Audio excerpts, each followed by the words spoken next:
پاکستان اور دنیا بھر میں لاکھوں دیکھنے اور سننے والوں کو ارشد شریف کا سلام۔ ناظرین، آج لاہور میں ایک بم دھماکہ ہوا اور سال 2022 شروع ہوتے ہی سوال یہ اٹھنا شروع ہو گیا ہے کہ کیا دہشت گردی کی کارروائیاں ایک دفعہ پھر سے اپنا سر اٹھا رہی ہیں اور اس کی وجہ کیا ہے؟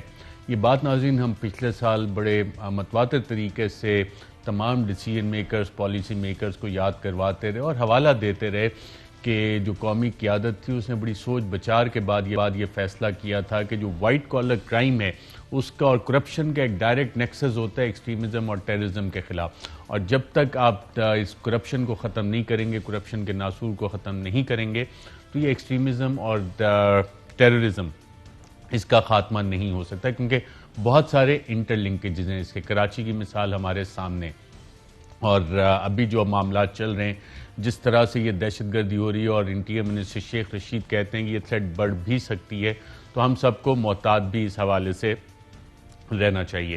ساتھ ساتھ ناظرین، حکومت نے ایک دعویٰ کیا ہے، اور دعویٰ انہوں نے فیکٹس اور فگرز اور نمبرز بھی پیش کیے ہیں کہ جی جو معیشت ہے اس کی جو گروتھ ہے تقریباً 5.37% ہے، جو پر کیپٹا انکم ہے وہ بھی تقریباً $1667 فی پاکستانی بڑھ چکی ہے اس حکومت کے دور میں۔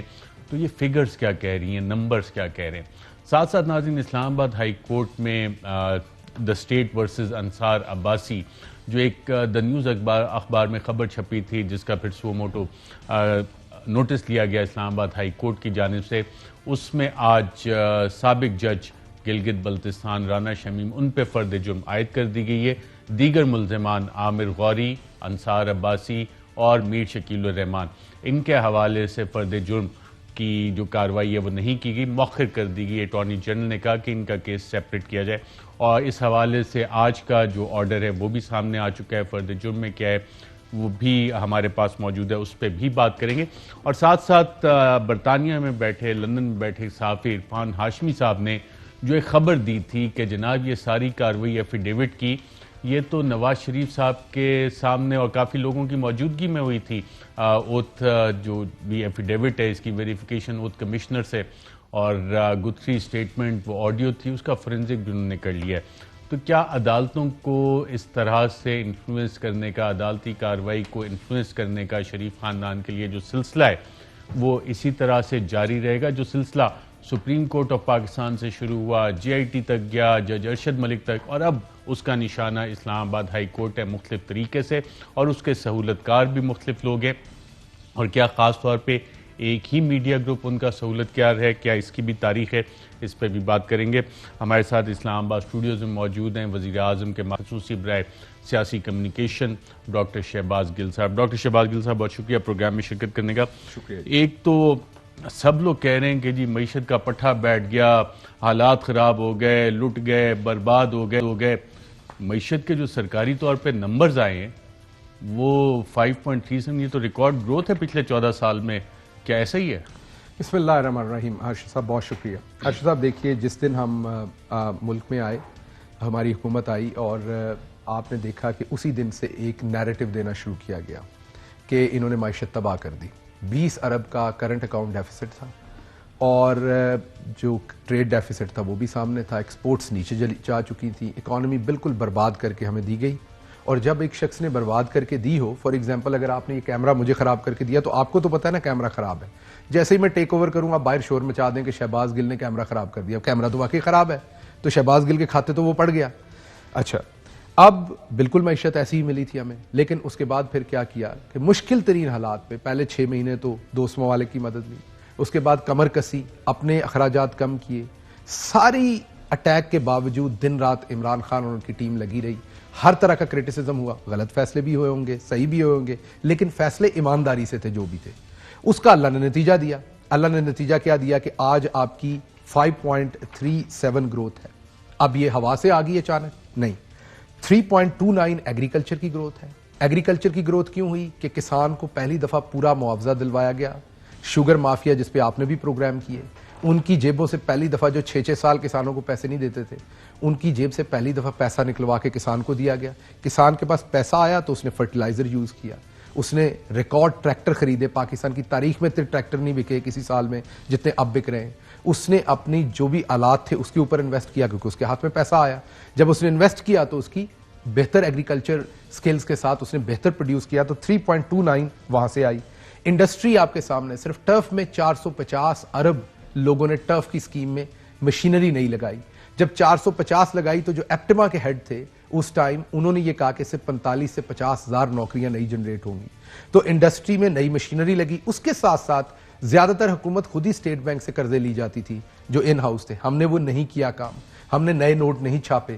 اس وجہ سے جو اویلیبل پیسہ تھا وہ پہلی دفعہ تقریباً 1400 ارب جو ہے وہ انڈسٹری نے وہ پیسہ لیا اور اس سے نئی انڈسٹری لگائی, کیپٹل ان کو ملا, انہوں نے اپنے آپ کو اسٹیبلش کیا, جس کی وجہ سے آپ کی اس ٹائم لارج سکیل مینوفیکچرنگ جو ہے 15 سے 17% کے اوپر اس میں اضافہ آیا. پھر سروسز سیکٹر ہے, اس سروسز سیکٹر کو بھی آپ نے ان کی پرابلم, جیسے میں آئی ٹی کی ایکسپورٹ آپ کو بتا رہا ہوں وہ بہت بڑی.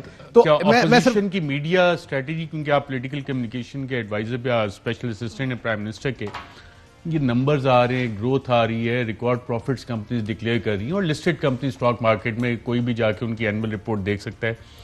جو ایک تنخواہ دار طبقہ ہے اس کے لیے حکومت کوئی پالیسی بنا رہی ہے, کیونکہ سب سے زیادہ میرے خیال شور اسی طرف سے آ رہا ہے. باقی جو بزنس ریلیٹڈ سیکٹر ہے وہ تو سارا ریکارڈ پروفٹس اور نمبرز آپ اسٹاک مارکیٹ میں لسٹڈ کمپنیز اٹھا لیں, ان کے آپ دیکھیں تو اربوں روپے کے منافع ہیں ڈفرینٹ سیکٹرز میں لسٹڈ. ٹرکل ڈاؤن کب ہوگا, کیسے ہوگا؟ اور سیکنڈلی آپ لوگ اپنی اکنامک پرفارمنس کو اتنا افیکٹولی لوگوں کو بتانے میں کیوں کامیاب نہیں ہے, اور اپوزیشن کہہ رہی ہے اپنا اہل نکمے اکانومی تباہ کر دیا آپ نے, یہ کیا وجہ ہے کہ ان کی بات لوگ زیادہ سن رہے ہیں یا وہ افیکٹو کمیونیکیشن ہے ان کی؟ یہ آپ نے بہت اچھا سوال کیا, اس کا میں پورا جواب آپ کو دیتا ہوں.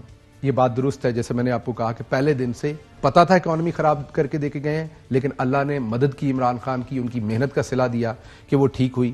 یہ بات بھی میں آپ کی مانتا ہوں کہ اس ٹائم جو گلوبل پوسٹ کووڈ, کیونکہ ہمیں 4 چیلنجز ملے جو کسی اور حکومت کو نہیں ملے. سب سے پہلے ایک ڈوبی ہوئی معیشت جو کہ بینکرپٹ تھی, پھر کرونا آیا, کرونا کا ہم نے ہینڈل کیا, کرونا کے بعد پوسٹ کووڈ جو انفلیشن ہوئی اس کے بعد افغانستان. ان سارے چیلنجز کے ساتھ ہم نے کیا کیا یہ دیکھیے. WHO کہہ رہا ہے پاکستان نے سب سے بہتر کرونا کو مینج کیا. اس کے آگے آپ دیکھیے فوربس جو امریکہ کا ایک مستند جریدہ ہے وہ کہہ رہا ہے کہ پاکستان کی جو اکنامک ریوائول ہے, ایک طرف کہتے ہیں یہ نکمے اور نااہل ہے, اور پوری دنیا کہتی ہے کہ پاکستان کا اکنامک ریوائول دنیا میں بیسٹ ہے. اس کے بعد فارمر ورلڈ بینک چیف جو کہہ رہا ہے وہ کہہ رہا ہے کہ پاکستان کی جو اکانومی ہے اور جس طریقے سے انہوں نے کرونا وائرس کو ہینڈل کیا وہ بیسٹ ہے دنیا میں. اس کے بعد بل گیٹس کہہ رہا ہے کہ پاکستان کا جو کووڈ کے اگینسٹ اسٹریٹجی ہے وہ دنیا میں بیسٹ ہے. گلف نیوز یہی لکھ رہا ہے, UN ڈپلومیٹ یہی کہہ رہا ہے. جب پوری دنیا نے پاکستان کی تعریف کرنی شروع کی, آج یہ دیکھیے اکانومسٹ ایک پوری دنیا کا سب سے مستند جریدہ ہے, وہ یہ کہہ رہا ہے کہ جو نارملسی انڈیکس ہے کہ دنیا جہاں پر کرونا آیا اس کے بعد زندگی نارمل کیسے ہوئی, بزنسز واپس کھلے, لوگوں کے معاشی حالات کو نارمل کیسے لایا, اس میں پاکستان دنیا میں دوسرے نمبر پر ہے. ایجپٹ پہلے پہ ہے, ہم دنیا میں دوسرے جگہ پہ. اب آپ نے بات کی ہماری کہ ہم کہاں پر پرابلم کا ہے. دیکھیے جو ہمارا ایگریکلچر ہے بہت بہتر ہے, انڈسٹری ہے بہت بہتر ہے, سب کچھ بہتر ہو گیا. پھر آپ پرائم منسٹر کی ساری اچیومنٹس پی ٹی آئی کے اچیومنٹس کیوں نہیں لوگوں تک پہنچا سکتے؟ میں آتا ہوں صرف کارپوریٹ سیکٹر نے 980 ارب پروفٹ کمایا, اسٹاک ایکسچینج نے 260 ارب جو ہے وہ پروفٹ کمایا. لیکن اب آپ بات کر رہے ہیں کہ کہاں پر ہے کہ کمیونیکیشن, کہیں نہ کہیں ہماری کوتاہی ہوگی. لیکن اصل مسئلہ یہ ہے کہ آپ دیکھتے ہیں لارجر پکچر, آپ دیکھتے ہیں لوگ شاید کنفیوز کرتے ہیں کہ جو ٹیلی ویژن اور اخبارات کے اوپر ہیں یہ صرف اشتہارات پہ چلتی ہیں. حکومت کتنے اشتہار دیتی ہے؟ چلو نون لیگ 15-16 ارب کے دیتی تھی, اور ہم کتنے کے اشتہار دیں گے؟ ہم کو 4-5 ارب کے دے دیں گے. اصل مسئلہ یہ ہے, میں نے پہلے بھی آپ کے پروگرام پہ کہا تھا کہ زیادہ تر سیٹھوں کے پیچھے اور کاروبار ہیں. کس کا فاسٹ فوڈ چین ہے, کسی کی شوگر مل ہے, کسی کا کپڑے کا کام ہے, کسی نے کہیں زمین پہ قبضہ کیا ہوا ہے, کوئی ریئل اسٹیٹ ٹائکون ہے, کوئی کچھ اور کر رہا ہے. سب کے اپنے اپنے دھندے اور بزنسز ہیں. اب پرانا آپ کو عادت یہ بنی ہوئی تھی کہ آپ نے لوگوں کو سپورٹ کرنا ہے ان کے ان کاموں میں. یہ اشتہار تو پینٹ ہے, یہ تو ایک بسکٹ ہے. پیچھے جو پورے کا پورا پیزا ہے وہ ہے جو آپ نے ان کے بزنسز, کسی کو آپ نے ٹیکس معاف کرنا ہے, کسی نے ٹیکس دینا ہی نہیں ہے, کسی نے کوئی اور قرضہ لے کے معاف کروا لیا, کسی نے زمین پہ قبضہ کر کے معاف کروا لیا یا اس پہ قابض ہو گئے, کسی نے سرکاری زمین لے کے مل لگا لی, کسی نے کوئی فیک کمپنی بنا کے اسٹیٹ بینک سے قرضہ لے کے مل لگا کے پھر وہ معاف کروا لیا. اب عمران خان یہ سب کچھ نہیں دے رہا, تو ایجنڈا ہے. فار ایگزامپل ایک ٹی وی چینل سے میری بات ہوئی, ان کے جو ٹاپ لیڈنگ اینکر ہے, میں نے کہا یہ ہمارے کیوں خلاف ہو گئے؟ آپ یہ بات مانیں گے, میں دل پہ ہاتھ رکھ کے آپ کو بتا رہا ہوں. انہوں نے کہا اس کی تنخواہ میں نہیں دیتا, ہمارا چینل نہیں دیتا, ان کی تنخواہ فلاں بزنس مین دیتا ہے, یہ چینل میرے پہ کام کرتے ہیں, تنخواہ فلاں جگہ سے آتی ہے.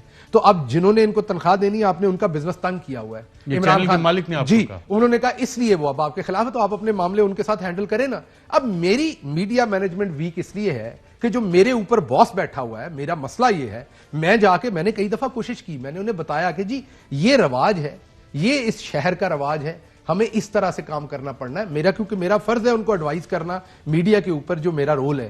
میں نے کہا جی کہ یہ ہے, یہ ڈیمانڈ ہے, یہ آپ جب تک سپلائی اس ڈیمانڈ میں نہیں ڈالیں گے, کون سا میڈیا گروپ اور کون سے اینکر چھوڑ دیں وہ پھر آپ کو پتا ہے میں بڑا بولڈ ہوں, لیکن میری پارٹی کو اس کا نقصان ہوگا اور زیادہ. تحریک انصاف تو ٹرانسپیرنسی کی بات کرتی ہے, ٹرانسپیرنسی تو میں آپ کو الگ سے بتا دوں گا, آپ اپنی مرضی سے پھر نام لے دیجیے گا, لینا ہو میں آپ کو الگ سے بتا دوں گا, صرف کیونکہ پرسنل ایک کمیونیکیشن ہوئی پرسنل کانفیڈنس کے اندر, ان کی مہربانی کہ انہوں نے کھل کے بتا دیا وجہ کیا ہے, اس لیے کیونکہ جنہوں نے بتایا وہ اچھے آدمی ہیں, میں ان کا بڑا احترام کرتا ہوں, تو اس لیے میں یہ بات نہیں کر سکتا. لیکن میں آپ کو بتا رہا ہوں کہ اب آپ کی جو بات کہ ہمیں احساس نہیں ہے, اب مجھے بتائیے ایک شخص جس نے کوئی ایک, آپ ریسرچ کرتے ہیں, انویسٹیگیٹو جرنلزم کرتے ہیں, تو آپ کا ٹوکریاں نہیں ہیں, مجھے یہ بتائیے کہ آپ کا ٹوکریاں نہیں ہیں تو آپ کا بیانیہ کوئی نہیں. میں آپ کو پوچھتا ہوں, کوئی ایک شخص دنیا میں بتائیے جس نے 3 ورلڈ کلاس ہاسپٹل بنائے ہوں, پشاور, لاہور, اب کراچی, جہاں 70% لوگوں کا فری علاج ہوتا ہے.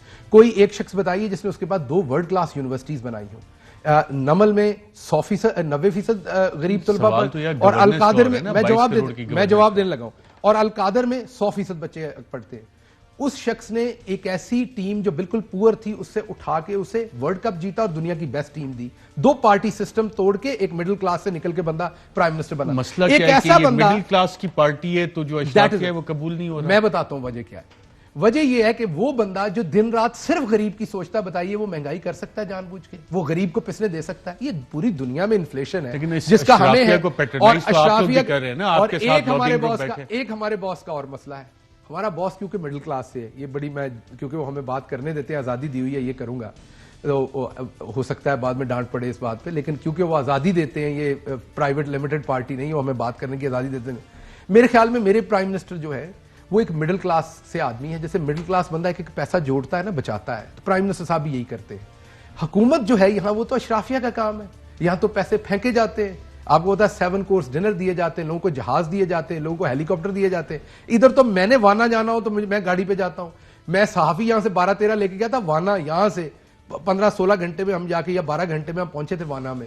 تو ادھر وہ والا چکر نہیں ہے. پرائم منسٹر ایسے پیسے خرچ کرتے ہیں جیسے ایک یونیورسٹی کا پروفیسر ہے, ایک اسکول ٹیچر ہے, ایک ڈاکٹر ہے, وہ جیسے اپنی سیلری کو دیکھ دیکھ کے خرچ کرتا ہے, وہ ایسے ملکی مسائل خرچ کرتے ہیں. اگر وہ مجھے بھی آزادی دے, یقین کریں ٹی وی کے اوپر, یقین کریں وہی ہو جو بی بی مریم کے زمانے میں ہوتا تھا ٹی وی پہ. یہ کام تو بڑا آسان ہے, اس میں تو آپ نے پیچھے بیٹھنا, لڑائی بھی نہیں کرنی, کسی کو بتانا بھی نہیں کچھ, بڑے آرام سے آپ نے چیزیں مینج کرنی اور مینج ہونی. لوگوں کو, کسی کو آپ نے حج کرنا ہے سرکاری پیسوں کے اوپر, کسی کو آپ کو یاد ہوگا جب میں پولیٹکس میں نہیں تھا, آپ سے دوستی تھی, اور میں 2016-17 میں یہاں آیا تھا امریکہ سے, میں گھر بنانے کے لیے ایک پلاٹ لینا چاہتا تھا, آپ سے بھی مشورہ لیا, آپ نے کہا میں ایسٹ ڈکلیریشن کی تھی, آپ کو سوال بھی آئے تھے, سوال بھی آئے تھے, ایسٹ ڈکلیریشن بھی. آپ کو پتا ہے جب میں نے وہ پلاٹ خریدا تھا 2017-18 میں, تو 18 کے بالکل شروع میں, جنوری میں, تو آپ کو میں نے پوچھا تھا, آپ نے کہا میں پراپرٹی کے کبھی کام میں نہیں پڑا, دوسرے دوستوں سے پوچھا, تو پھر میں نے وہ پلاٹ لیا. اب ہم پہ سوال پوچھے جاتے ہیں, آپ نے فارم ہاؤس بنا لیے, آپ کو لگتا ہے کہ یہ سوال پوچھے جائیں ہم سے؟ انہیں پتا ہے میں تو ڈکلیئر کیا ہوا ہے.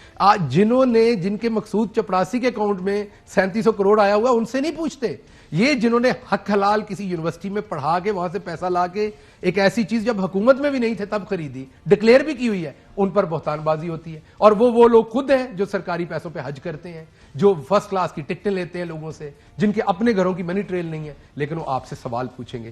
آج میرا باس الاؤ کر دے, میں خدا کی قسم کھا کے کہتا ہوں, آج میرا باس الاؤ کر دے, آدھے پیسے کھول دے جتنے شریف کھولتے تھے, آپ کو سائلنس نظر آئے گی زیادہ تر جگہوں پہ. آپ جیسے پاگل ہوں گے, 3-4 معذرت پاگل کہہ رہا ہوں, کیونکہ آپ نے اگینسٹ دا ٹائڈ جانا ہوتا ہے. جیسے ہی ہم دوسرا میڈیا رام کر لیں گے تو عرش شریف ہمارے خلاف ہو جائے گا, تو آپ ہمارے خلاف ہو جائیں گے. باقی بہت ساری جگہوں پہ شانتی ہو جائے گی. عمران خان کا مسئلہ یہ ہے کہ وہ گورنمنٹ چلانا چاہ رہا ہے, ملک چلانا چاہ رہا ہے جیسے اپنا گھر چلتا ہے. جو میٹنگ ہوئی اس میں یہ بات چیت ہوئی کہ جناب عدالتوں کو شریف فیملی بلیک میل کر رہی ہے مختلف طریقے سے, اور وزیر اعظم نے کیا کہا اس حوالے سے؟ دیکھیے پرائم منسٹر صاحب بالکل اس بات کے اوپر بہت وریڈ ہے, اس بات کے اوپر کہہ لیں یا اینکشس ہیں کہ جس طریقے سے کچھ سارے صحافی نہیں میں کہہ رہا, بہت سارے صحافی تو عدالت کے ساتھ کھڑے ہیں, زیادہ تر صحافی تو, لیکن جس طریقے سے آپ دیکھیے ایک رانا شمیم جو ان کا اپنا پارٹی ورکر تھا, اس کے بعد جمالی صاحب کا آپ نے بھی دکھایا تھا اپنے شو میں ان کے بارے میں کہ انہوں نے عمر چینج کی, انہوں نے فراڈ کیا وہاں پر عمر کا, وہ جج بننے کے اہل نہیں تھے, ان کو وہاں پر لگایا, وہاں سے نکال کے زرداری کو کہہ کہ ایک ایسی یونیورسٹی میں وائس چانسلر لگوایا ہوا ہے, آپ کل اپنے رپورٹر سے پوچھ لیں, پوچھے کتنے گھنٹے وہاں گیا ہے شمیم صاحب, کتنے گھنٹے گئے ہیں جہاں کے وائس چانسلر ہیں, کبھی گئے ہیں وہاں پر, کتنی بار گئے ہیں اور کتنے گھنٹے بیٹھے ہیں, انجوائے کر رہے ہیں تنخواہیں. اس کے بعد اب اس کو کہا ہے صدر بنانا ہے, کیونکہ رفیق تارڑ صاحب سے تو زیادہ ہی انہوں نے اب پرفارمنس دی ہے, انہوں نے تو ادھر ادھر لوگوں کو کچھ مینج کیا تھا, انہوں نے تو خود ہی بیان الفی دے دیا. اب آپ سے میں نے ابھی ایک اور بڑے محترم رپورٹر ہیں, ان سے میں نے سوال پوچھا جو اب سینئر اینکر بھی ہیں, کہ میں کہوں کہ آپ کے چینل کے اونر نے بندہ مار دیا ہے اور میں ایفیڈیوٹ لکھ کے دے دوں تو آپ کیا اس پہ خبر کر دیں گے؟ انہوں نے کہا جی نہیں, مجھے لکھ کے دیں میں کر دوں گا. میں آپ کو لکھ کے دوں کہ آپ کے چینل نے بندہ مار دیا, آپ چیک نہیں کریں گے شہباز گل سچ بول رہا ہے؟ اسلام آباد ہائی کورٹ میں یہی تو آرگومنٹس دی ہیں انصار عباسی نے, عامر غوری نے اور میر بس پھر اسلام آباد ہائی کورٹ میں بہت ہی پڑھے لکھے ہمارے جو چیف جسٹس ہیں نا ابھی, وہ بڑے اکیڈیمک بھی ہیں اور پڑھے لکھے بھی ہیں. وہ مجھے یہ نہیں پتا, وہ تو عدالت کا استحقاق ہے کس کو سزا دینی کس کو نہیں. سزا نہیں دیں گے, کم از کم لیسن ضرور دے دیں گے. لیسن تو آج ساری صحافتی یونینز گئی تھی کہ جی کافی لیسن ضرور دیں گے اور بتائیں گے, وہ پڑھے لکھے آدمی, وہ بتائیں گے رپورٹنگ کیسے ہوتی ہے. اور مجھے یہ بھی امید ہے کہ جو اچھے صحافی ہیں وہ بھی وہاں پر کھل کے اظہار کریں گے کہ رپورٹنگ ایسے نہیں ہوتی. جب خبر آپ کے پاس آتی ہے, ہمیں تو جب میں نے صحبت اختیار کی تھی چند اچھے صحافیوں کی کو کھانے پہ شام میں یا کہیں, تو انہوں نے بتایا تھا جب خبر آپ کے پاس چل کے آئے اور تو اس اچھی خبر کو بھی 4 جگہوں سے پوچھ کے چلاتے ہیں. تو میں نے تو جرنلزم یہی سیکھا ہے, لیکن جو جرنلزم یہاں ہوا ہے بڑا کلیئر ہے کہ عمران خان کو یا خزانوں کے منہ کھولنے پڑنے ہیں یا پھر ایسے خبریں آتی رہنی. میں آج آپ کے سامنے مانتا ہوں, ہم اگلے 5 سال بھی, یہ 5 سال بھی, اگلے 5 سال بھی کوشش کر لیں. جو میڈیا مینجمنٹ ہے وہ تبھی ہونی ہے اگر اس طرح سے آپ کرنا چاہتے ہیں جیسے نون کے زمانے میں زیادہ تر شانتی لکھی جاتی تھی. آپ بھی اسی ڈگر پہ چلنا چاہتے ہیں, میڈیا پہ آپ نہیں کام. آپ کو پتا ہے کہ میں تو گلیڈیٹر ہوں, میں نے تو لڑنا ہے, میں تو سب کچھ چھوڑ چھاڑ کے پرائم منسٹر کے لیے آیا ہوں, کوئی نہ میرا خواب ہے نہ استحقاق ہے. آپ نے ذکر کیا رانا شمیم کا, تو آج اسلام آباد ہائی کورٹ کا جو شارٹ آؤٹ حوالے سے ناظرین آیا ہے آج کی سماعت کے حوالے سے, اس کے اہم نکات کیا ہیں, آئیے دیکھیں.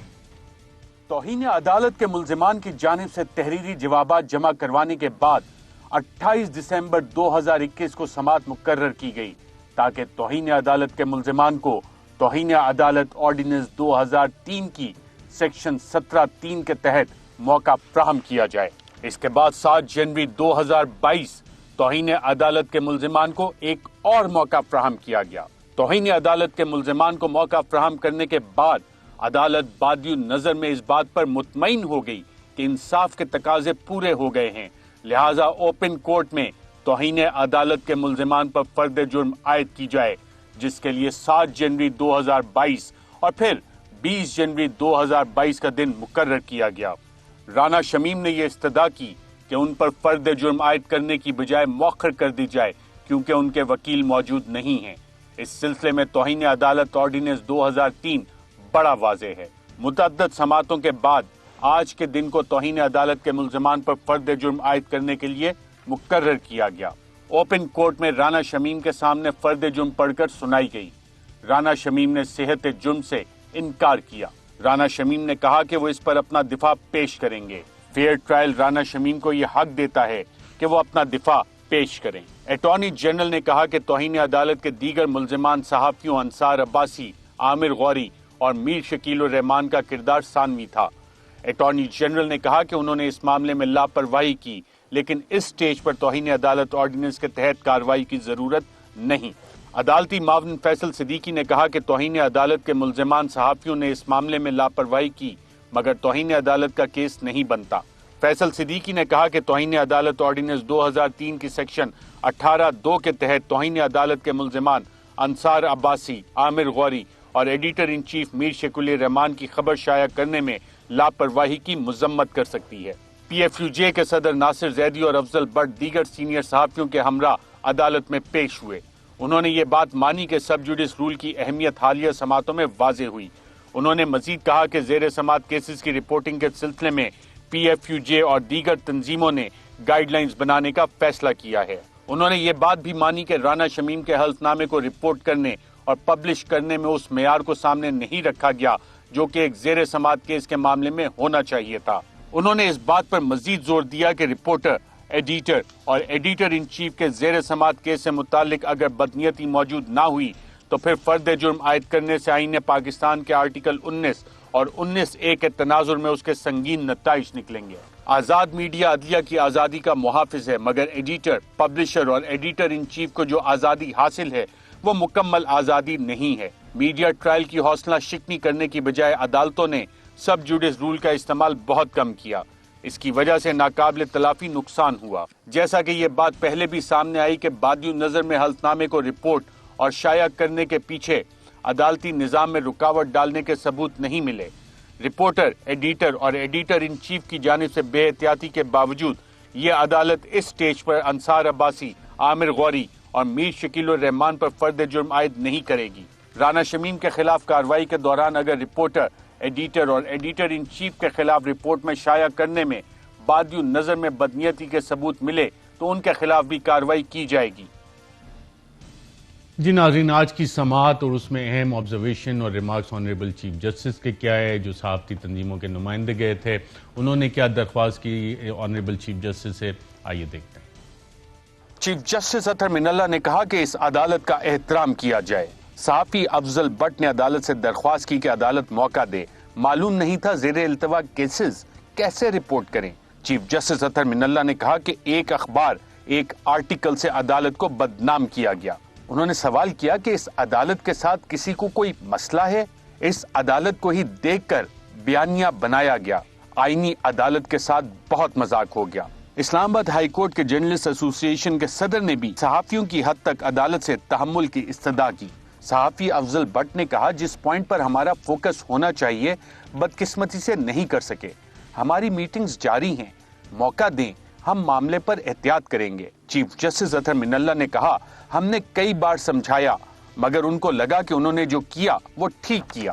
چیف جسٹس اطہر من اللہ نے کہا عدالتی نظام کو برباد نہیں ہونے دوں گا، لوگوں کا اعتماد بھی بحال کرنا ہے، کسی کو لائسنس نہیں دے سکتا کہ غلط خبر چلائے۔ چیف جسٹس اطہر من اللہ نے کہا لائسنس نہیں دے سکتے کہ کوئی سائل عدالت کی بے توقیری کرے۔ آپ کو احساس نہیں، زیر سماعت کیس پر اثر انداز ہونے کی کوشش کی گئی۔ چیف جسٹس اطہر من اللہ نے کہا کہ یہ عدالت اوپن احتساب پر یقین رکھتی ہے اور اسے ویلکم کرتی ہے۔ جولائی 2018 سے لے کر آج تک وہ آرڈر ہوا جس پر یہ بیانیہ فٹ آتا ہو؟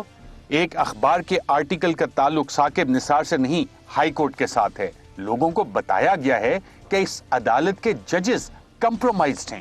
ایک کیس 2 دن بعد سماعت کے لیے فکس تھا جب سٹوری شائع کی گئی۔ چیف جسٹس اطہر من اللہ نے کہا ہمارا قصور ہے، ہم نے سب جوڈس رولز کی پرواہ نہیں کی۔ کل کوئی تھرڈ پارٹی بیان حلفی دے گی اور آپ چھاپ دیں گے؟ یہ کہیں کہ ہم صرف میسنجر ہیں، تحقیقات ہمارا کام نہیں تو زیادتی ہے۔ اٹارنی جنرل خالد جاوید خان نے میر شکیل، انصار عباسی اور عامر غوری پر فرد جرم مؤخر کرنے کی استدعا کی۔ چیف جسٹس اطہر من اللہ نے کہا یہ ایک عدالتی معاملہ ہے، فرد جرم عائد کرنا بھی آئینی تقاضا ہے۔ میرا کسی سے غرض نہیں بلکہ صرف اسی عدالت سے ہے۔ اٹارنی جنرل خالد جاوید خان نے عدالت سے کہا آپ نے بالکل صحیح کہا کہ فوکس اس عدالت پر ہی تھا۔ آج پہلی بار میڈیا کی جانب سے دبے لفظوں میں ندامت ہے۔ اٹارنی جنرل نے کہا کہ رانا شمیم کو فیئر ٹرائل کا پورا حق ہے مگر انہوں نے جو کہا وہ مان رہے ہیں۔ اٹارنی جنرل نے کہا کہ صحافیوں کی حد تک اس کیس میں چارج فریم کو ختم کیا جائے۔ کبھی کبھی زندگی میں ہم دانستہ یا نادانستہ طور پر استعمال ہوتے ہیں۔ چیف جسٹس اطہر من اللہ نے کہا کہ ایک اخبار ہے جو بار بار ہائی کورٹ کے خلاف توہین عدالت کر رہا ہے، باقی اخبارات میں اس طرح کی خبریں نہیں ہیں، صرف جنگ اور دی نیوز اس طرح کی خبریں دے رہا ہے۔ سماعت کے دوران اسلام آباد ہائی کورٹ نے سابق چیف جج رانا شمیم پر فرد جرم عائد کر دی۔ عدالت نے رانا شمیم کے خلاف فرد جرم پڑھ کر سنائی۔ عدالت نے رانا شمیم کے بیان حلفی کو فرد جرم کا حصہ بنا دیا۔ سابق چیف جج گلگت بلتستان رانا شمیم نے صحت جرم سے انکار کر دیا۔ دوران سماعت اسلام آباد ہائی کورٹ نے رانا شمیم کی 2 متفرق درخواستیں بھی خارج کر دیں۔ عدالت نے ملزمان میر شکیل، انصار عباسی اور عامر غوری پر فرد جرم عائد کرنے کا فیصلہ بھی مؤخر کر دیا۔ اٹارنی جنرل کی استدعا پر عدالت نے 15 فروری 2022 تک کی تاریخ دیتے ہوئے کیس کی سماعت ملتوی کر دی۔ ناظرین، جو کیس اسلام آباد ہائی کورٹ میں چل رہا ہے اور اخبار جو صحافتی ملزمان اس میں پیش ہوئے، یہ ان کی پہلی واردات نہیں ہے۔ سن 1992 میں بھی انہوں نے اسی طرح کی ایک واردات ڈالی تھی اور ایک خبر چھاپی تھی کہ جناب اس وقت کے صدر نے سندھ ہائی کورٹ کے چیف جسٹس کو فون کیا اور کہا کہ اپوزیشن لیڈر محترمہ بے نظیر بھٹو کی آپ نے باقاعدہ طور پہ انسلٹ کرنی ہے، بے عزتی کرنی ہے، اور اس حوالے سے یہ کیس ہے registrar of high court versus editor of the English daily the news. اس میں اہم کیا پوائنٹس ریز ہوئے تھے اور معافی کس طرح سے مانگی گئی تھی، آئیے دیکھتے ہیں۔ 1992 میں نوید ملک کی پریس کانفرنس کرنے اور ان کے عدلیہ سے متعلق الزامات کو دی نیوز اخبار میں شائع کرنے پر chief justice Sindh high court Saeed Uzzaman Siddiqui نے توہین عدالت کا نوٹس لے لیا۔ اس نوٹس کے بعد نوید ملک کی جانب سے یہ جواب جمع کروایا گیا کہ میں اس معاملے پر نہ صرف معافی مانگتا ہوں بلکہ اپنا معاملہ عدالت کے سپرد کرتا ہوں۔ دی نیوز کے رپورٹر ناصر اقبال نے اپنے جواب میں یہ کہا کہ غلط فہمی کے نتیجے میں انہوں نے نوید ملک کے تمام الزامات شائع کر دیے، جس پر وہ عدالت سے غیر مشروط معافی مانگتے ہیں۔ دی نیوز کے ایڈیٹر غازی اصلاح الدین کی جانب سے یہ جواب جمع کروایا گیا کہ 25 جنوری 1992 کو ایڈیٹر ان چیف جنگ گروپ میر خلیل الرحمان کا انتقال ہوا، جس کی وجہ سے وہ ان کی وفات کی کوریج میں مصروف رہے۔ اس کے باعث وہ اس خبر کی اہمیت اور اشاعت پر دھیان نہیں دے سکے۔ پرنٹر حیدر جعفری اور پبلشر محمد سلیمان نے یہ موقف اختیار کیا کہ میر جاوید الرحمان دی نیوز اخبار کے پرنٹر اور پبلشر ہیں، لیکن ان کے بیرون ملک ہونے کے باعث یہ ذمہ داری ہمیں دی گئی۔ ان دونوں افراد کی جانب سے بھی یہی موقف اختیار کیا گیا کہ ہم میر خلیل الرحمان کی تدفین کے معاملات میں مصروف تھے، جس کے باعث اس خبر پر توجہ نہیں دے سکے۔ ان تحریری جوابات کے بعد توہین عدالت کے تمام ملزمان پر فرد جرم عائد کر دی گئی اور تمام ملزمان نے اپنی غلطی تسلیم کی۔ Chief justice Sindh high court Saeed Uzzaman Siddiqui نے اپنے تحریری فیصلے میں کہا کہ نوید ملک نے اپنی پریس کانفرنس کے ذریعے نہ صرف عدلیہ پر جھوٹے الزامات لگائے بلکہ عدلیہ کو متنازع بنانے کی کوشش بھی کی، لہٰذا ان کو توہین عدالت کے جرم میں 6 ماہ قید کی سزا سنائی جاتی ہے۔ دی نیوز کے رپورٹر ناصر اقبال سے متعلق تحریری فیصلے میں کہا گیا کہ وہ ابھی کم عمر ہیں اور حال ہی میں صحافت کے پیشے سے منسلک ہوئے ہیں، لہٰذا ان کو وارننگ دی جاتی ہے کہ آئندہ ایسے معاملات میں احتیاط کے ساتھ رپورٹنگ کریں۔ ایڈیٹر، پرنٹر اور پبلشر کے موقف سے متعلق تحریری فیصلے میں یہ کہا گیا کہ ایسا ممکن ہے کہ میر خلیل الرحمان کی وفات کے باعث یہ تمام افراد اس خبر کو ٹھیک سے نہیں دیکھ سکے، لہٰذا ان تمام افراد کو بھی یہ وارننگ دی جاتی ہے کہ وہ آئندہ یقینی بنائیں کہ ایسی خبر شائع نہ ہو۔ جی ناظرین، تو عدالت نے ایک طرف تو فرد جرم عائد کر دی رانا شمیم پہ، جن کا ایفیڈیوٹ تھا، کیس ہے دا اسٹیٹ ورسز انصار عباسی، اور دیگر ملزمان جو ہیں ان پہ فرد جرم فی الحال مؤخر کر دی ہے۔ صحافتی تنظیمیں آج پیش ہوئی تھی، ان کے نمائندے پیش ہوئے تھے، اور چند وکلا یہ کہہ رہے ہیں کہ اس وقت جو عدالت کے سامنے سوال ہے وہ سوال ہے ایکٹس ریئس، مینس ریا اور اسٹرکٹ لائبلٹی۔ تو کس طرح سے یہ آگے چلتا ہے کہ جو کہ آنریبل چیف جسٹس نے بھی کہا کہ جب رانا شمیم کو اپنے دفاع کا موقع ملے گا تو بہت ساری چیزیں سامنے آئیں گی۔ ایک وقفہ لیتے ہیں ناظرین، وقفے کے بعد عرفان ہاشمی ہمیں جوائن کریں گے لنڈن سے، اور اسی کیس کے حوالے سے جو آڈیو آئی کہ یہ ایفیڈیوٹ سائن کن حالات میں ہوا وہ کیا کہہ رہے ہیں، عرفان ہاشمی نے اس حوالے سے کیا رپورٹ کیا تھا اور کیا ثبوت ہے ان کے پاس، ان سے بات کریں گے ایک وقفے کے بعد۔ ویلکم بیک ناظرین، اس سے پہلے جو 7 جنوری کو عدالت کی سماعت ہوئی تھی اس میں بھی تحریری حکم نامہ تھا، اور اس تحریری حکم نامے میں صحافیوں کے حوالے سے آنریبل چیف جسٹس اطہر من اللہ صاحب نے کیا مینشن کیا تھا، آئیے دیکھتے ہیں۔ انصار عباسی کو یہ بات باور کروائی گئی کہ عدالت کی جانب سے انہیں ان کے موقف کے نتائج سے متعلق آگاہ کیا گیا ہے۔ ان کے موقف کے مطابق بطور صحافی یہ ان کی ذمہ داری نہیں تھی کہ وہ ایک ایسی دستاویز کے متن کی تصدیق کریں جو اس کے تیار کرنے والے کی طرف سے انہیں نہ دی گئی ہو۔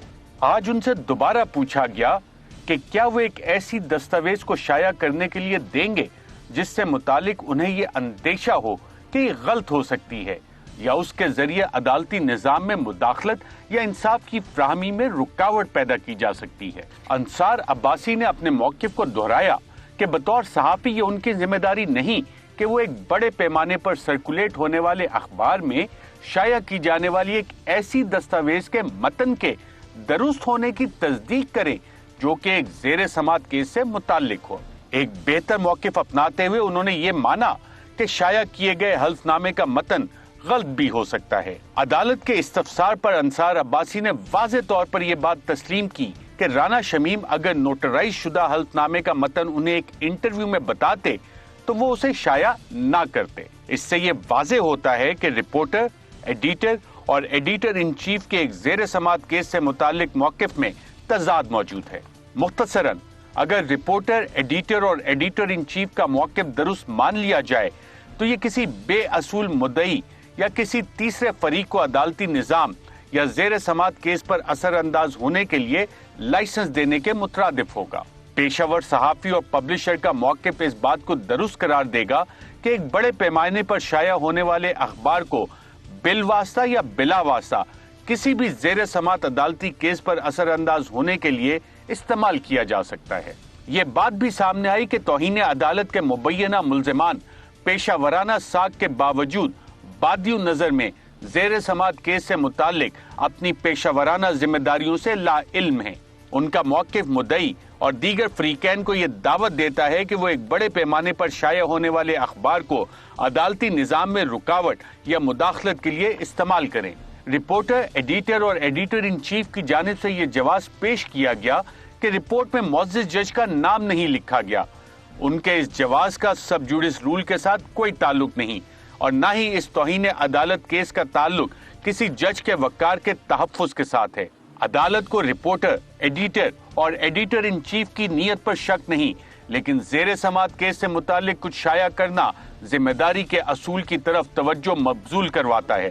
اس عدالت نے اپنے گزشتہ فیصلے میں بھی اس بات کا ذکر کیا کہ اس عدالت نے ہمیشہ آئین پاکستان کی بنیادی حقوق سے متعلق دو اہم شقوں 19 اور 19A کی اہمیت کو برقرار رکھا اور آئندہ بھی برقرار رکھے گی۔ عدالتی معاونین کی جانب سے ایسی کوئی تجویز نہیں دی گئی کہ توہین عدالت کے مبینہ ملزمان کے اس موقف کو تسلیم کر لیا جائے جس کے مطابق مدعیان اور دیگر فریقین مستقبل میں ایک بڑے اخبار کو استعمال کرتے ہوئے زیر سماعت عدالتی کیسز پر اثر انداز ہو سکیں۔ عدالتی معاونین نے یہ بات بھی تجویز نہیں کی کہ سب جوڈس رول کو عام یا فضول قرار دیا گیا ہے۔ بادی نظر میں یہ بات سامنے آئی ہے کہ توہین عدالت کے مبینہ ملزمان سب جوڈس رول سے متعلق نہیں جانتے اور نہ ہی انہوں نے اس سے متعلق احتیاط برتنے کے لیے کوئی ماہرانہ قانونی رائے لی۔ اس بات کا اندازہ دی نیوز اور جنگ اخبار میں شائع ہونے والی نیوز رپورٹ اور اس کیس کی سماعت کے دوران مبینہ ملزمان کی جانب سے اپنائے گئے موقف سے لگایا جا سکتا ہے۔ انہوں نے ملکی اور عالمی اداروں کے اس توہین عدالت کیس سے متعلق موقف کو بھی شائع کر دیا۔ آزادی صحافت کی اہمیت اس لحاظ سے بھی اہم ہے کہ یہ عدلیہ کی آزادی اور بنیادی حقوق کے نفاذ کو یقینی بناتی ہے، لیکن جیسا کہ گزشتہ آرڈر میں بھی کہا گیا تھا کہ آزادی صحافت کا مطلب مکمل آزادی نہیں ہے۔ آزادی صحافت کسی بھی بڑے اخبار کے پبلشر کو یہ لائسنس نہیں دیتی کہ وہ کسی بھی زیر سماعت عدالتی کیس میں مداخلت کرے یا رکاوٹ ڈالنے کی کوشش کرے۔ لطیف آفریدی رانا شمیم کی جانب سے بطور وکیل پیش ہوئے۔ ان کی قابل معاونت کے باوجود رانا شمیم اس عدالت کو اس بات پر قائل نہیں کر سکے کہ ان پر فرد جرم عائد نہ کی جائے۔ افسوس کے ساتھ یہ بات کہنی پڑ رہی ہے کہ مبینہ ملزمان کو پورا موقع فراہم کیا گیا، مگر پھر بھی وہ اپنے اس موقف پر ڈٹے ہوئے ہیں کہ انہوں نے کچھ غلط نہیں کیا۔ رپورٹر، ایڈیٹر اور ایڈیٹر ان چیف کا معاملہ اس لحاظ سے بھی اہم ہے کیونکہ اگر ان کا موقف تسلیم کر لیا جائے تو نہ صرف سب جوڈس رول اپنی اہمیت کھو دے گا بلکہ عدالت کسی بھی بڑے اخبار کو ایک ایسی دستاویز چھاپنے کا لائسنس فراہم کر دے گی جو جھوٹ پر مبنی ہو سکتی ہے اور جس کے ذریعے کسی بھی زیر سماعت مقدمے کے نتائج پر اثر انداز ہوا جا سکے۔ سب جوڈس رول کے معاملے میں رپورٹر، ایڈیٹر اور ایڈیٹر ان چیف کا موقف صحافت کے عالمی اصولوں سے مطابقت نہیں رکھتا۔ ان کا موقف تضاد پر مبنی اور عوامی مفاد میں نہیں ہے، تاہم وہ اپنے موقف پر قائم ہے جو کہ سب جوڈس رول کے خلاف ہے اور لوگوں اور مدعیان کے عدالتی نظام پر سے اعتماد ختم کرنے کے مترادف ہے۔ لہٰذا تمام ملزمان کو یہ ہدایت کی جاتی ہے کہ وہ 20 جنوری 2022 کو صبح 10 بجے عدالت میں پیش ہوں تاکہ ان پر فرد جرم عائد کی جا سکے۔ جی ناظرین، اور آج 20 جنوری اور رانا شمیم پہ فرد جرم عائد ہوئی اور دیگر ملزمان انصار عباسی، میر شکیل الرحمان اور عامر غوری پہ فرد جرم مؤخر ہوگی. یہ رانا شمیم کا ایفیڈیوٹ کن حالات میں بنا, کہاں پہ بنا؟ لندن سے ہمیں جوائن کر رہے ہیں عرفان ہاشمی جنہوں نے اس حوالے سے سٹوری بھی کی تھی اور اب ایک آڈٹ فورنزک بھی کروایا ہے, فورنزک آڈٹ کروایا ہے اس آڈیو کا. عرفان ہاشمی صاحب بہت شکریہ ہمیں جوائن کرنے کے لیے. ناظرین کو آپ بتانا چاہیں گے کہ ایفیڈیوٹ رانا شمیم کا کن حالات میں بنا اور آپ نے کیا چیزیں سامنے لے کے آئے ہیں جس کے اب ایویڈنسز آپ کے پاس موجود ہیں؟ بہت شکریہ سر.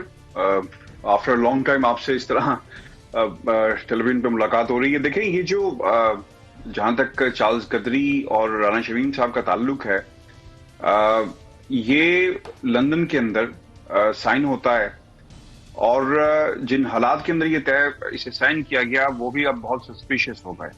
یہ کن حالات میں سائن کیا گیا اور کدھر سائن کیا گیا؟ سر اس میں جو ہمارے پاس جو سب سے پہلے دن سے اطلاعات تھی 10 نومبر 2021 کو کہ رانا شمیم صاحب لندن میں آئے اور ان کی شاید ملاقات بھی ہوئی, اور لیکن کوئی ایسی چیز موجود نہیں تھی جس سے ثابت ہی کیا جا سکتا.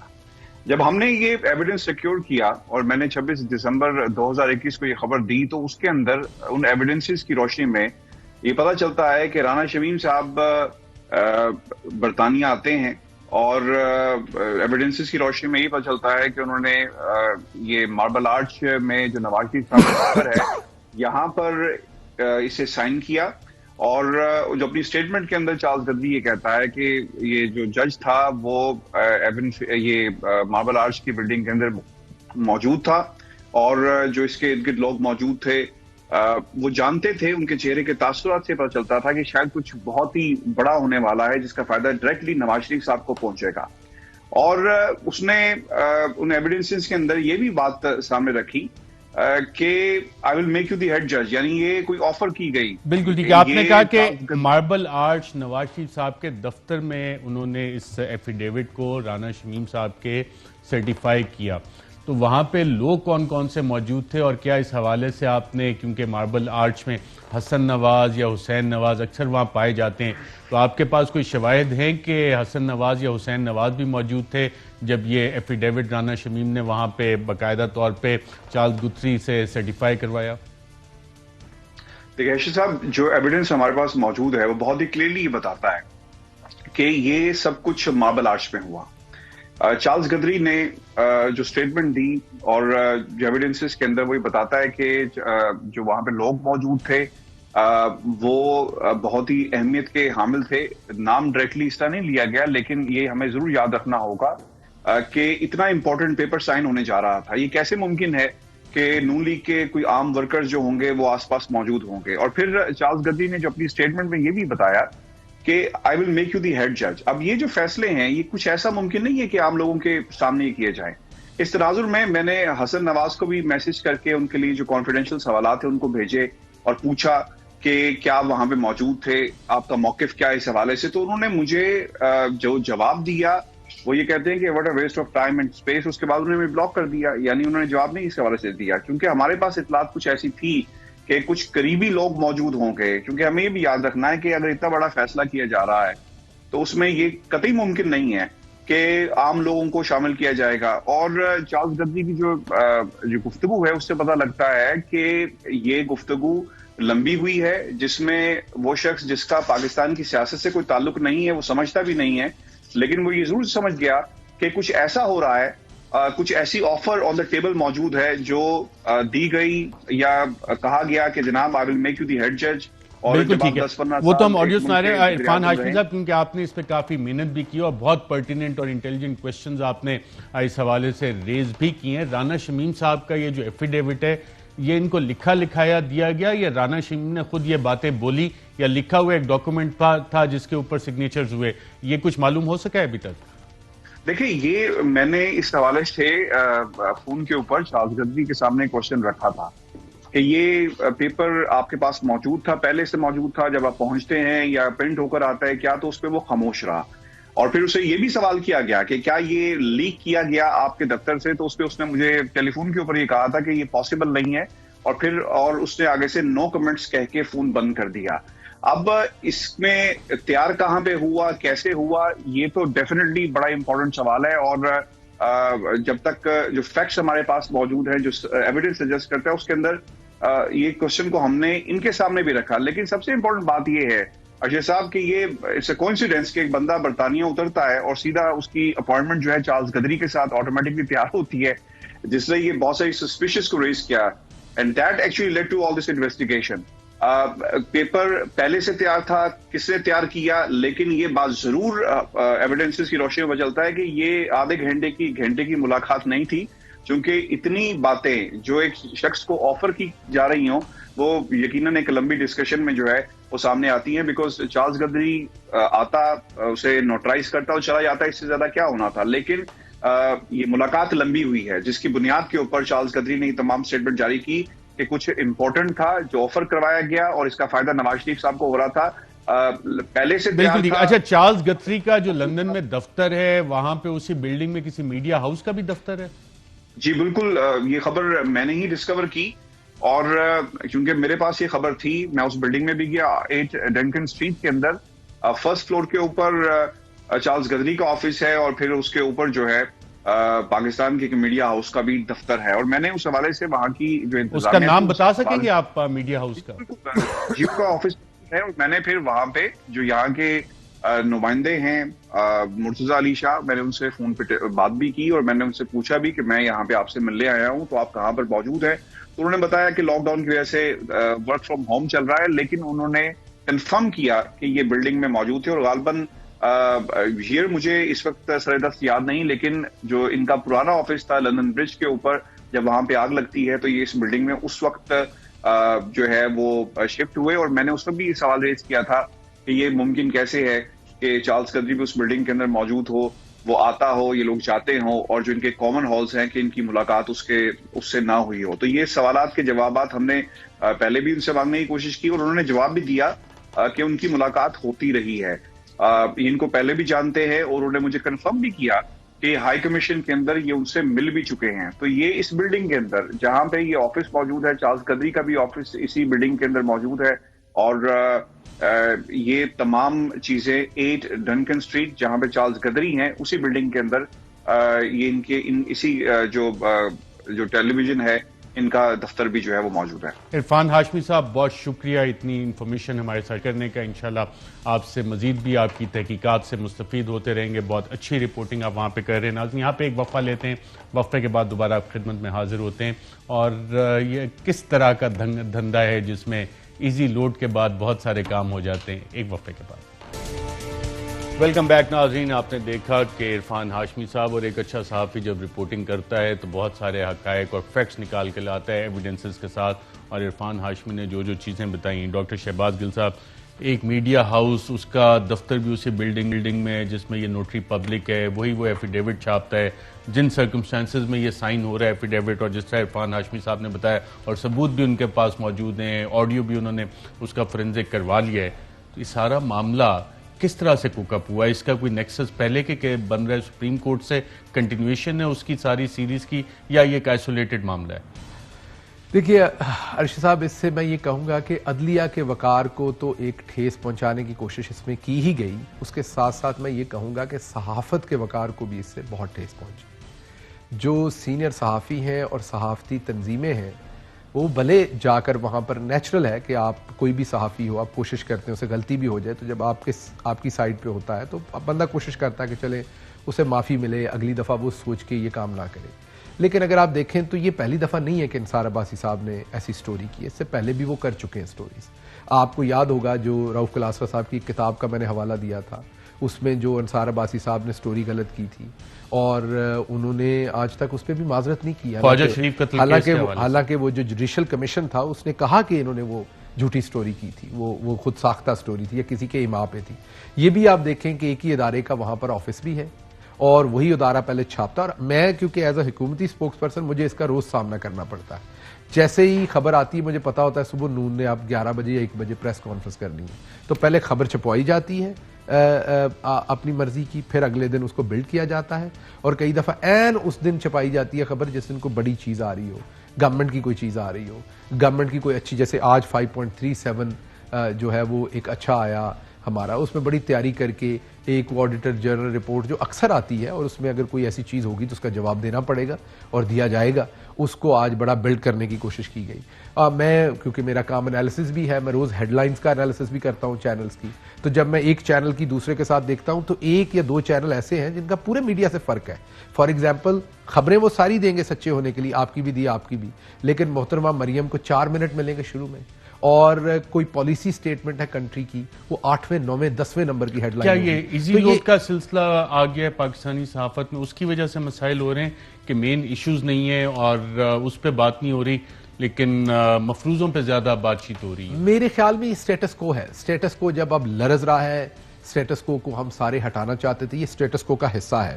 کیونکہ آپ دیکھیں ایسا ممکن تو نہیں ہے نا کہ لنڈن میں ایک کام ہو رہا ہے پھر وہ یہاں اس کی ترتیب دیکھیے کہ بندہ یہاں سے جو وائس چانسلر لگوایا ہوا ہے, پہلے اسے چیف جسٹس لگوایا, عرفان ہاشمی نے 7-8 بہت اچھے اس کے سوال بعد وہاں پر لے کے گئے, وہ اترا ایئرپورٹ سے سیدھا سب کچھ تیار ہے, اس نے سائن کیے ہیں, اس کو شاید کو وعدہ کیا گیا کہ آگے صدر بنانا ہے کہ نہیں, وہ تو وہی بتانا ہے انہوں نے.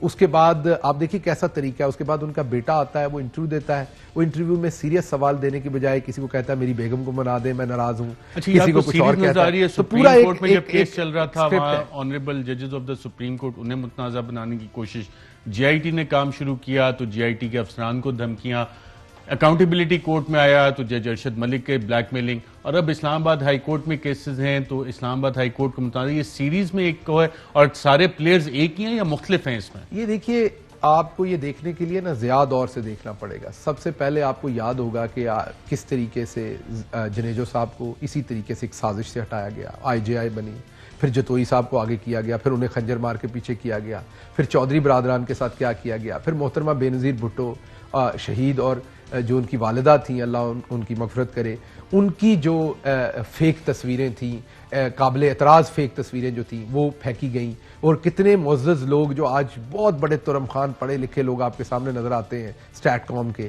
ان لوگوں نے یہ ترتیب دیا سارا کام, اور وہ ہیلی کاپٹر سے تصویریں. پھر آپ دیکھیے عمران خان صاحب, ان کی سابقہ اہلیہ کے اوپر کیا کیا. پھر آپ دیکھیں گے کہ ان کا پرانا کام ہے کنٹراورشل کرو, کریکٹر اسیسینیشن کرو, نیکسس بھی وہی ہے, وہی ہے کریکٹر اسیسینیشن کرو, آپ لوگوں کو گندا کرو, اپنی بات کا جواب نہیں دو. خود نہیں بتاؤ کہ مقصود چپراسی کے اکاؤنٹ میں 3700 کروڑ کہاں سے آ گیا. ملک مقصود چپراسی جس کی 9000 تنخواہ ہے, یا ملک مسرور جس کی 9000 8000 تنخواہ ہے, اس کے اکاؤنٹ میں 1.5 ارب کہاں سے آ گیا. تو خود جواب نہیں دینا. اب پہلی دفعہ ان کے ساتھ یہ ہوا ہے کہ اس میں شاید کچھ جرنلسٹ جو ہیں ان کی بھی مہربانی شامل ہے ان کے خلاف بیچاروں کے, کہ ایک ایسا کیس ان پہ بن گیا ایف آئی اے میں. پہلے تو این آر او لے لیا جاتا تھا, ادھر سے لے لیا ادھر سے لے لیا, کہیں سے اور نہیں ملا تو جہاں سے سزا ملنی وہاں سے لے لیا. اس دفعہ واٹر ٹائٹ کیس بن گیا ہے, اور اس مصیبت سے بچنے کا پھر ایک ہی طریقہ ہے, کسی کی گندی ویڈیو نکالو, کسی کی آڈیو نکالو. ڈاکٹر شہباز گل صاحب پہنچ چکے ہیں پروگرام میں شرکت کے. ناظرین آج کے پروگرام میں اتنا, اجازت دیجیے گا. اہم ترین خبریں اب ایک کلک کی دوری پر, آپ کے پسندیدہ ٹاک شوز ہوں یا اہم ملکی یا غیر ملکی شخصیات کی نیوز کانفرنسز, ہر لمحہ باخبر رہنے کے لیے سبسکرائب کریں ہمارا یوٹیوب چینل. موسم کی صورتحال ہو یا کھیل کے میدان سے خبریں, اپنے موبائل فون سے ملکی اور بین الاقوامی اہم خبروں تک رسائی کے لیے ڈاؤن لوڈ کیجیے موبائل ایپ. باوثوق ذرائع سے مصدقہ خبروں, تجزیوں اور تبصروں سے مستفید ہونے کے لیے وزٹ کیجیے پاکستان کی سب سے بڑی نیوز ویب سائٹ www.arYnews.tv. ان سب کے علاوہ پاکستان کا سب سے بڑا فیس بک پیج ہو, سب سے بڑا نیوز انسٹاگرام اکاؤنٹ یا پھر ٹویٹر, ARY نیوز پہنچا رہا ہے خبریں سب سے پہلے آپ تک, تاکہ آپ رہیں ہر لمحہ باخبر.